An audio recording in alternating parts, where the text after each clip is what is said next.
marginea partidei. Delgado acolo este, va fi corner, dragi ascultători.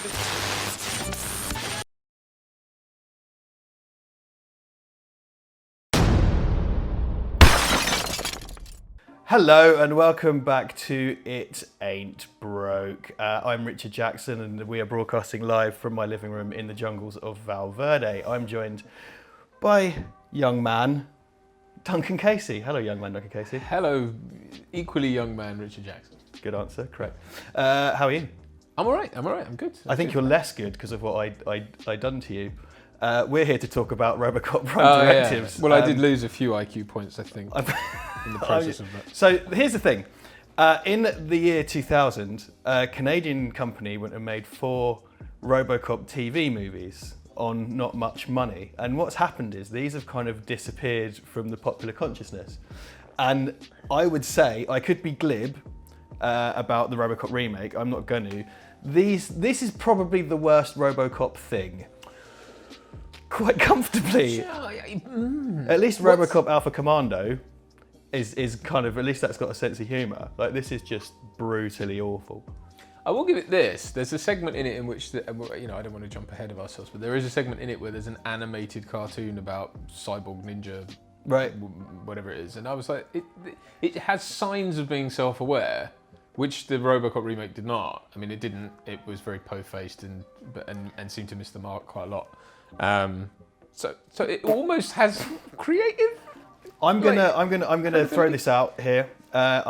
In a break of the usual format, here's a small montage of Robocop Prime Directives' best bits.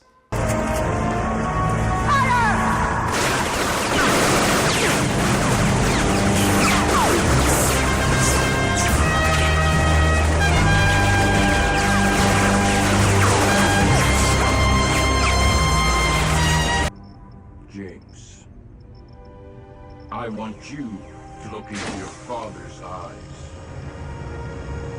before you do it.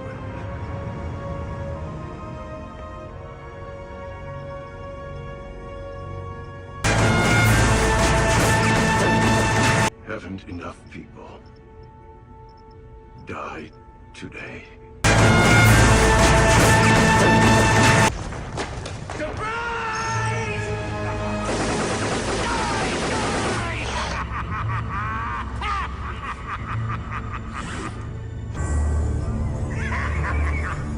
You're boned, baby.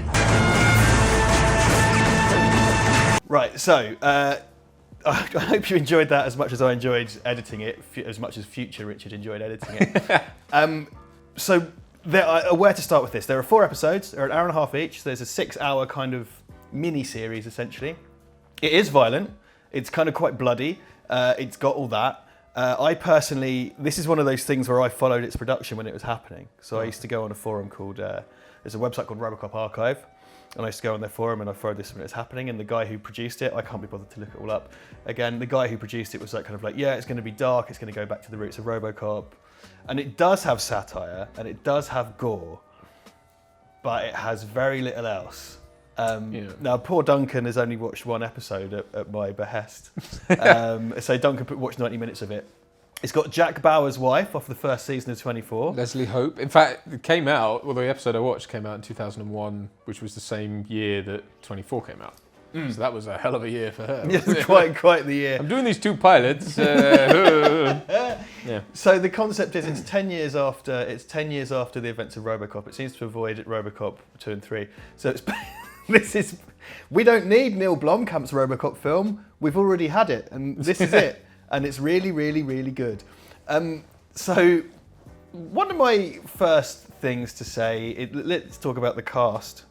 Robocop is played by an actor called Paige Fletcher. Paige Fletcher is about, looking at him, 5'6", 5'7". Like, he's not very, maybe I'm doing a bit, but he's short. Yeah, well, I gather that was to fit him into the suit, because... No, because Peter Weller is like 6 foot plus. Oh, is he? Okay. He's like rake thin. Yeah. No, Peter Weller's quite tall, like he's tall, thin guy. And the thing that's always happened up until the remake was the suit, they just recycled the suits endlessly. So Robert Burke, He was taller though, wasn't he, Robert Burke? Because he had to have bits put in. Robert for the Burke neck. was taller. Yeah. So basically, everybody had to wear this armour that was custom built by Rob Bottin for Peter Weller. Which didn't even fit Peter Which Weller didn't even very well. fit Peter Weller very well. Apparently, yeah. So there's this kind of endless thing. So I've said before, Robert Burke made a really good fist of it. Oh God, I can't remember the name of the guy who played Robocop in Robocop the series. But I will put it on screen. I do know, I just watched an interview with him yesterday. But he had to do it as well, and so did Paige Fletcher. Paige Fletcher is really short. And one of the plot points in this film is that Murphy's son now works for OCP, and he has to reconnect with his son. His son is like a good 4 inches taller than him. There's a character called John Cable who also gets turned into a Robocop.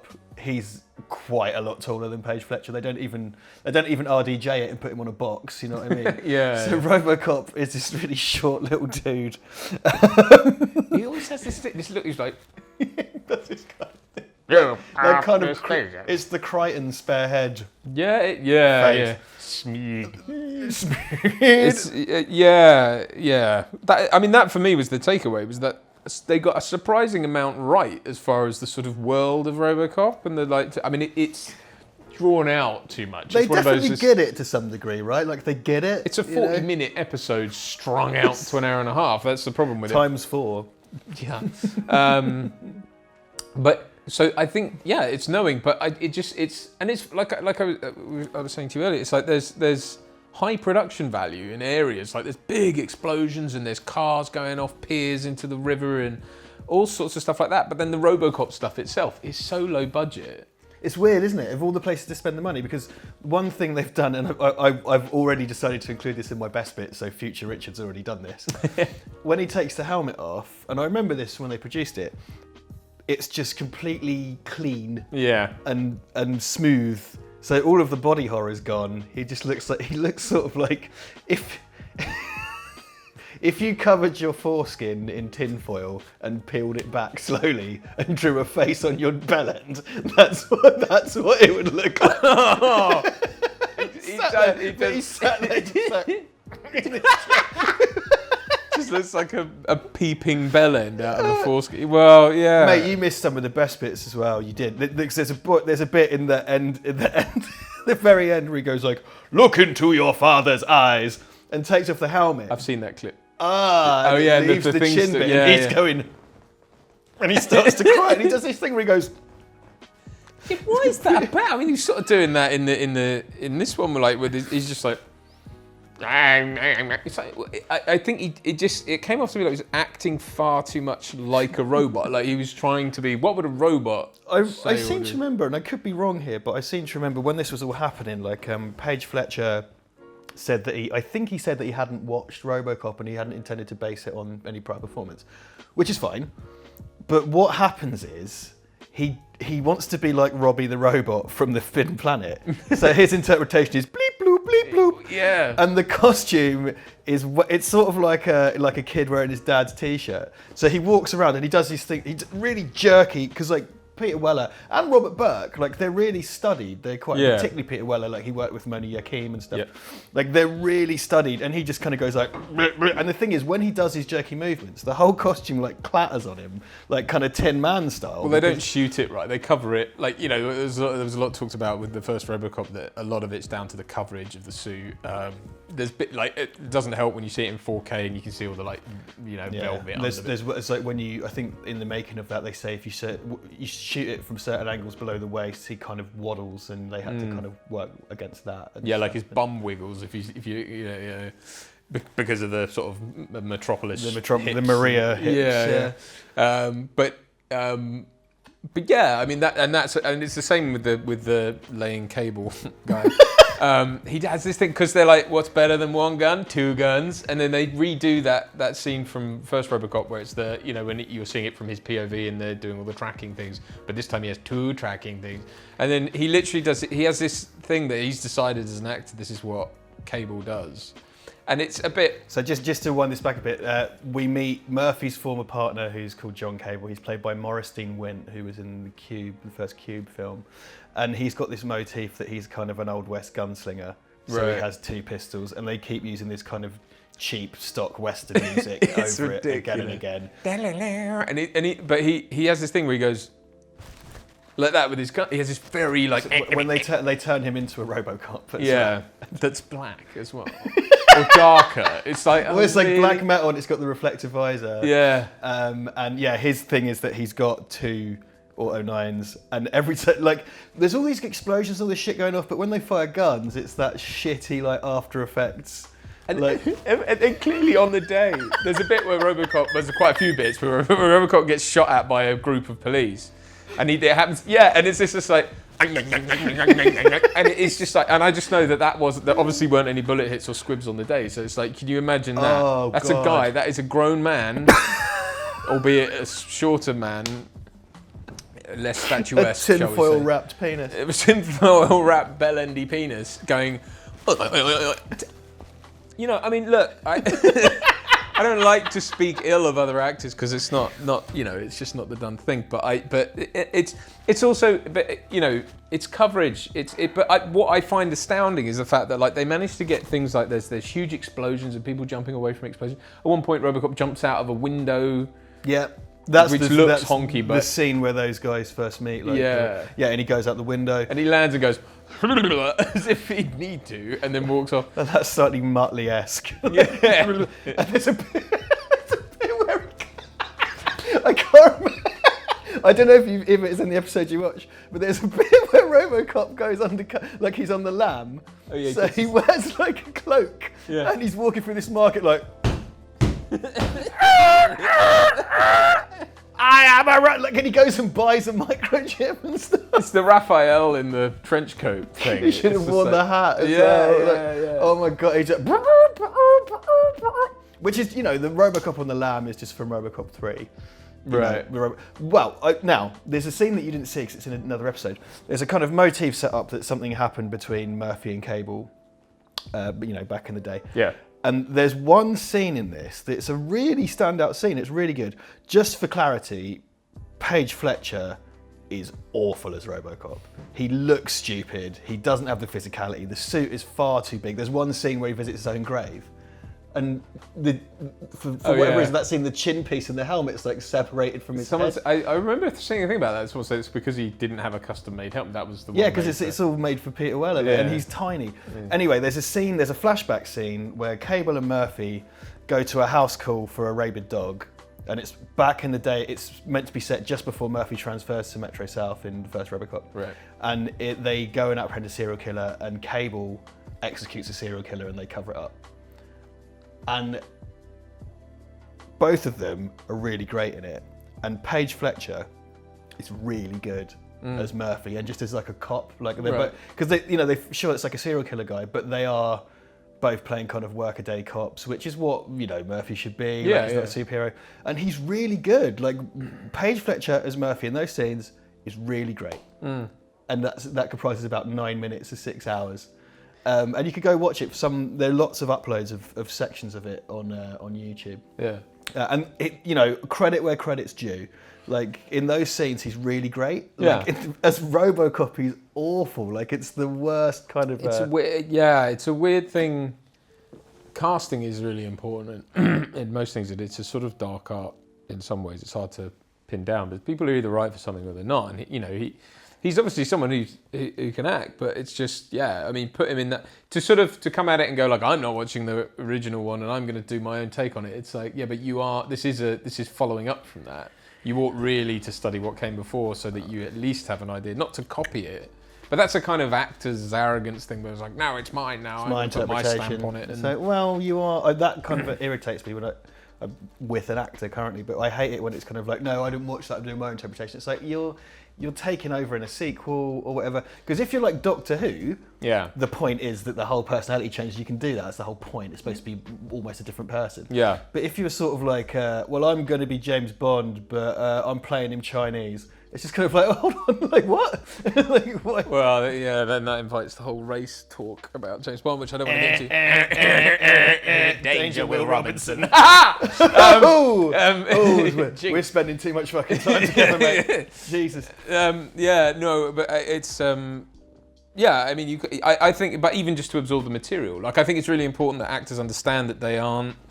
it's even when you're the lead in something, and even if you're the lead in something massive, you're still a tool for telling a story, and you've got to understand your place in that. You know, and to sort of come at it and go like, well, there's all this wealth of material that I can sit down and in a few hours watch and just get a real understanding of the world and what's going on. Because, you know, you're going to be on set, you're going to have to make character decisions and physicality decisions. Look, the production values are low in it, and, you know, there's no getting around that in places, but you can still elevate the material by being good. And he's just badly cast. I mean, if you were going to make... I mean, that's such a bad decision, because if you're going to make a suit from scratch, which you're not... Yeah. Get someone the right build at least. I'm sorry. Like he's just bumbling around, and he looks like that kid on the first day of school that's lost in his new blazer. You know what I mean? And it's all clanking around him, and his performance is awful. I'm sorry, just like bleh, bleh, bleh. And the guy Maurice Dean Winter's Cable, he's got a similar thing in that his is kind of the inverse, I guess, because I think he's got an enormous face. So like, it's really squashed. Like Paige Fletcher's like rattling around like a fucking wasp in a biscuit tin. And meanwhile, like he's like his face is coming out like a Play-Doh factory. His lips are all smushed and stuff. Yeah. I mean, you haven't seen all of it though.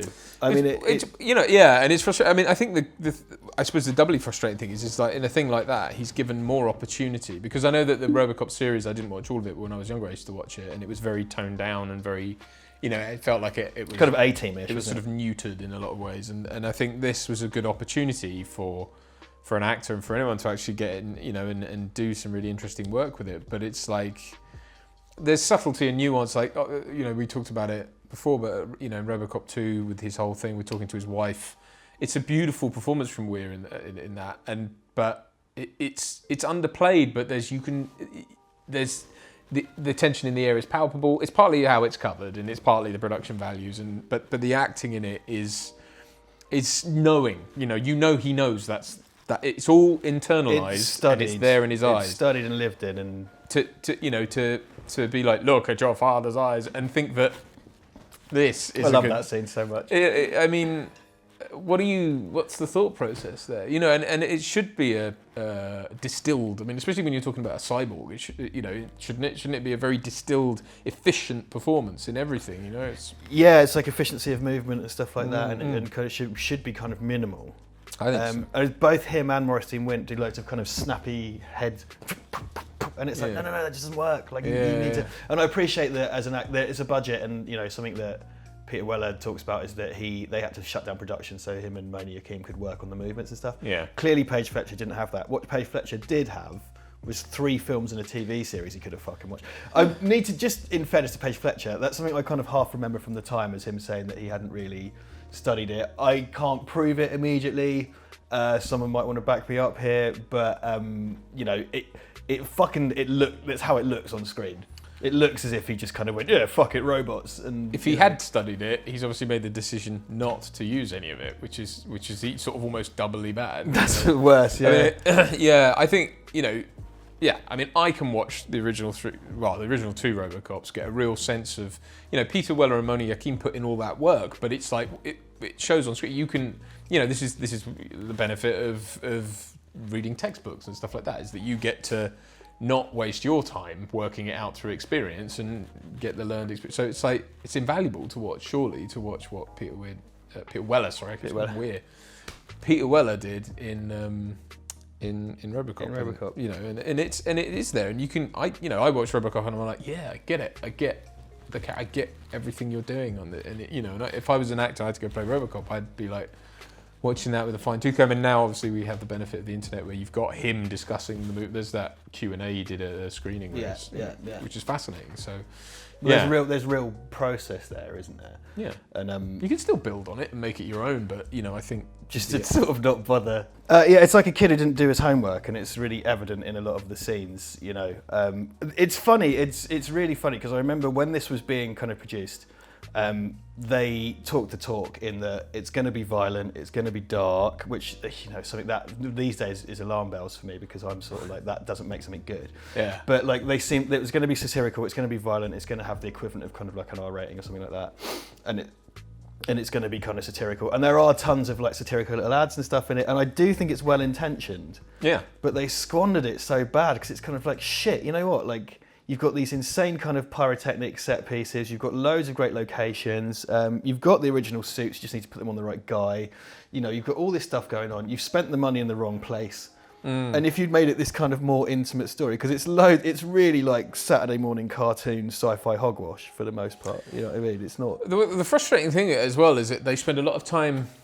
It makes that mistake that, you know, the Terminator's often used as the example of where it, you know, of good expository dialogue, in that, you know, it's woven into the action and it's part of the action, and we don't ever stop really to exposit. And that's, you know, with a budget that you can blame it on budget, but actually there are creative ways to get around it. Whereas something like this is the classic case in point, where it's like the whole thing grinds to a halt so that people in a room can have a discussion. So much. So often. Shot in high close, like lots of close-ups. There's no fucking like, you know, two shots. Boardroom scenes and stuff. Yeah. And the fucking OCP boardroom is the cheapest looking fucking set piece in the world as well. It's totally just sort of like Village Hall with a few curtains around it. It's better than this, but this is my front room. You know what I mean? Like, it's just that everything grinds to it. It's like a room with no windows, and if you look at the original OCP boardroom, it's night and day. Like, you know, it's a room with no windows with a bunch of people sitting around, most of whom don't speak. There's no kind of fabric to it. It's just this sort of like eggy, cheap. And it's weird because the money's been spent clearly in some places and not others, and it's just it's odd. Like I don't know why. You know, there are all sorts of, you know, when you're dealing with a limited budget, it's not just that the production values and all that will look shit. It's the fact that you don't have time on the day. You may not get the coverage you need, and there's no recourse. You can't spec, because it's bloody expensive. When you look at all the people that are on set and you look at what's involved, getting everyone back to cover things is very, very hard. And so I get it, but I just think it just requires so much money, and it's the kind of thing where if they did it now, I think it could work, but you'd have to, I don't know. It's just, you know, I think his problems are on the creative side, and I hate to say that, but I think with the right, if you gave someone else the right script and all these pieces to play with, I think they could do something really good. I mean, I do generally have the opinion. Hey, do you know what? Here's a thought. Here's the thought for today. You know, when I kind of say, someone says they're remaking X, and I say don't do it, or Duncan says don't do it, it's because of things like this. If you got angry at me for saying they shouldn't do a new Robocop film, and you haven't seen this, go and watch this. All 6 hours of it are on YouTube. Go watch this and come back to me about what a fucking great idea it is, then we'll have a conversation. Because holy shit. And this haunted petrol stations, blockbusters, and branches of CEX up and down the country. I mean, this was absolute landfill. Like, I used to have the first 2 episodes on Duvid, which evidently I've gotten rid of. Probably Music Magpie sometimes refused to take certain things, but clearly they took Robocop from Directives. Like, it was this kind of spectre that would be on the Sci-Fi Channel, or, you know, using prop up a TV stand in a crackhead's desk. Like, absolutely, bless you. Thank you. It's absolute dog toilet, to use a modern idiom. I remember, like, the box, even all the artwork for it and stuff was like Robocop on Directives. And it was all very like, shh. That was the thing. If you saw that on it, you were like, no, you're not getting me. You're like, oh, a new Robocop. No, like, but it's part of that. Like, we've looked at. It feels like a sort of pilot episode. I mean, the one I watched anyway. Felt Duncan like came in on part 2 because I just thought that was the funniest one to show him. Right. I had to find that sweet spot between funny and comprehensible, so you can still have a vague idea what's going on, because it gets more ludicrous as it goes. Yeah, because it's very typical. I mean, but to have come out in 2001, it's like they were right. I suppose it feels like something that tail end of those sort of 90s made-for-TV movies. It feels very much. And it was before people were afraid to just do straight reboots. Then it just didn't happen. Yeah. You know, people would always do these kind of like wonky sequel non-things. Like, people were really afraid of the straight-up reboot before maybe 10 years ago. Well, I mean, and it seems quite keyed into what came before it, in that you've got, like, when his son finds out that Robocop is Murphy. It's on a memo from Bob Morton or whatever. Yeah. And it quite nice. uses stock footage. Yeah, this is it. I think it's well intentioned, and it is from people that know. That's what's frustrating. They know the material clearly. I think. Yeah. What's frustrating about it? These are people that care about it and know what it is because they've got stuff like that, and it uses stock footage and it uses callbacks and stuff. I mean, it doesn't badly, but it does lived-in callbacks to the original film and stuff. There's one thing. My two favourite things in Prime Directives are the serial killer scene. I just think is nicely acted and quite cool. The other thing is they have like a special unit of people that are there to deal with rogue cyborgs, Right. and they're called systems support, like an IT thing. Yeah. And it is like, cool, system support. That's cool. That's a cool thing. Well, and it's the SS, I suppose. Oh, I didn't think of that. There There you go. More Double up. Nazi sort of Yeah. Vaguely illusions. Nazi stuff. Yeah. I think I've run out of things to say about Robocop Prime Directives, weirdly. It's all on YouTube. It's all on YouTube, all 4 parts on YouTube. Someone has kind of letterboxed it, I think, probably to fool the algorithm. I don't know, but so like it looks like it's in Supreme Academy ratio, and it's like, nah, mate, this is a Canadian Sci-Fi Channel movie. I mean, I'm not saying watch it, but I'm not saying don't watch it. There's lots of compilations of bits and pieces online. It's an interesting curio. And I should say the reason we did this is because I was in the pub on Friday night, and my friend Alex Skews reminded me of this and that it existed, and I was just like, and I immediately text him, just like, dude, we have to do it. Thanks, Alex. Shout out to Skeezy, cheers mate. So that's it. I hope you enjoyed that. I hope you enjoyed this episode as much as Duncan enjoyed watching Robocop Prime Directives episode 2. And we'll be back in a week with more stuff. Bye Duncan. Bye, Richard. Bye everybody.